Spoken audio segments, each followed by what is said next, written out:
Hello, school board and the public. This is Phil Fry, Director of Business and Finance, giving a report on the fourth quarter budget adjustments and designation of fund balance. So two different things are going to happen in this school board action.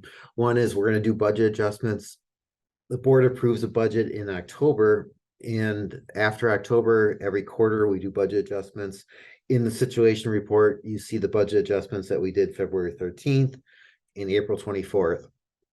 So these budget adjustments will be for what's called the fourth quarter, because our fiscal year ended June 30th. Routine budget adjustments, most school districts do this. State statute says school board needs to approve those and keep those up to date with the state. So in Fund 10, we've had some increases to our budget on the revenue side. And really that's just money that's coming in that we either didn't know or didn't anticipate when we approved the budget back in October. So we have some money coming in for field trips and admissions to musicals and plays. We've also received some donations to the district and some student fees. We received an educator effectiveness grant, and we received some federal dollars through Title II, 3, and that's about 97,000. So total increase on the Fund 10 revenue side of 356,000. On Fund 21, so Fund 21 is special money that can be rolled over from year to year. So we often put donations, for example, that come into a school, and we want those monies to roll over. We also put concession money in there, or baseball concessions, so that money can roll over to year to year to help with big projects down the road. So line 270 is those field trips and concessions. Line 290 is donations. That's for Fund 21. Then for Fund 46 is our capital improvements fund, which Kevin Suko has talked about.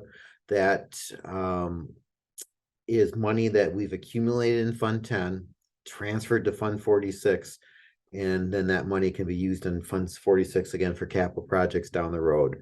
This year we intend to transfer from Fund 10 to Fund 46 $500,000, and that will increase the balance for Fund 46, which currently sits about $8 million. So that increases it by 500,000. So those are the routine adjustments, especially the ones that we do in June. Then we also we have some conserved funds, which is a good thing for a school district. So we have some money left over in our budget. In a $130 or $125 million budget, we do have some areas that we save some money, so to speak. So what we're recommending is we take $200,000 of conserved funds and use that for property acquisition. 200,000, so that would take that up to 500,000 for property acquisition. So if we have properties that we're interested in, or maybe for future school sites, that money can sit in that fund balance until we need it. Then we also recommend moving $1.2 million from the general fund to what we call budget stabilization. That would take budget stabilization up to $4 million assigned for budget stabilization for future needs that we might need for budget stabilization, which looks like we're probably going to need that in the next year or two, potentially. So a lot there. All these, after the school board approves this, the official 6590 gets sent to the Star newspaper so the public can see it.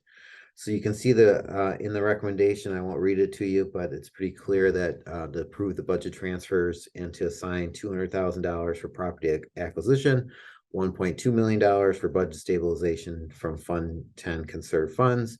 And as I said, there's attachment, that's attachment 1, which gets sent to the Star, which outlines that for the public to see.